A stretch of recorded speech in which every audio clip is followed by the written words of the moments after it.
would show up to places that you're not supposed to show up to, drunk and high and different. At my, niece's, she was like, I don't know, 7 or 8, and going on a Wednesday morning to go see her in a show. And, I obviously was drunk, showing up to places like that. And that's when my sister like really realized something was wrong, because I tried to blame the divorce, going through a rough time, and like just to keep everyone at bay.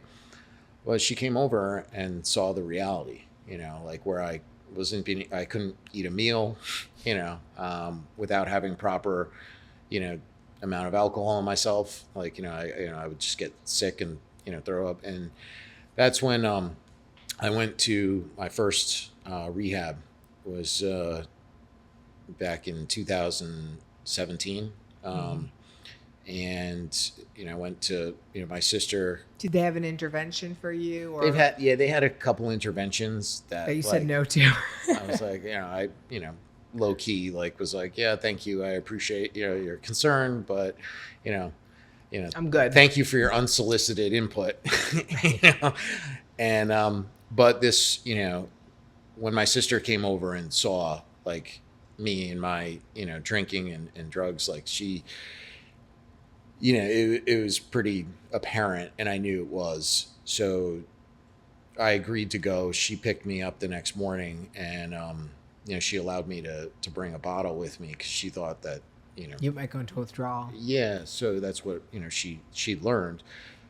So I remember driving down, for 2 hours to the, facility, and just having her turn away as I drank the bottle of vodka in the backseat, from the bottle. It was just like, that was pretty humiliating, but I couldn't stop. Yeah. And, and you run at that point, you run the risk of having a seizure, of serious withdrawal. My body was 100% fully like addicted, but I wasn't going to stop. Like, I felt pains, in my lower back, but I just would compartmentalize it and put it out, Right. And I couldn't stop, and I wasn't willing to.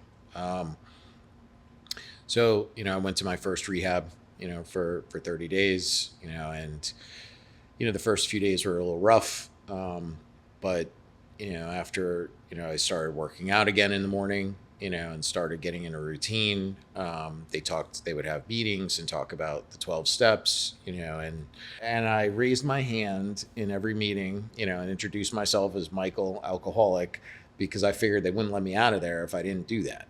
I just thought I needed, a little break, because I've been drinking now for 30 years, pretty hardcore, without breaks, and then like, all right, so this probably be good for my liver, vacation. And, I got back home, and within and I didn't take any of the suggestions, like go to meetings, IOP and all that stuff. I'm like, no, thank you. I'm busy. I have to get back to work. I just missed 30 days. I need to go make up for all of this. And that was what I felt after every rehab I went to. It was biding time there, and it was catching up on life when I got out. Right. So I had to go even faster. And then shortly thereafter, I'm drinking again. You're crumbling. Right back where I am, right back to, the substances, and, just, I was getting older, so I figured, cocaine's probably not good for my heart. So, that's when, the pills, I thought the pills would make more sense, which is totally crazy. Yeah.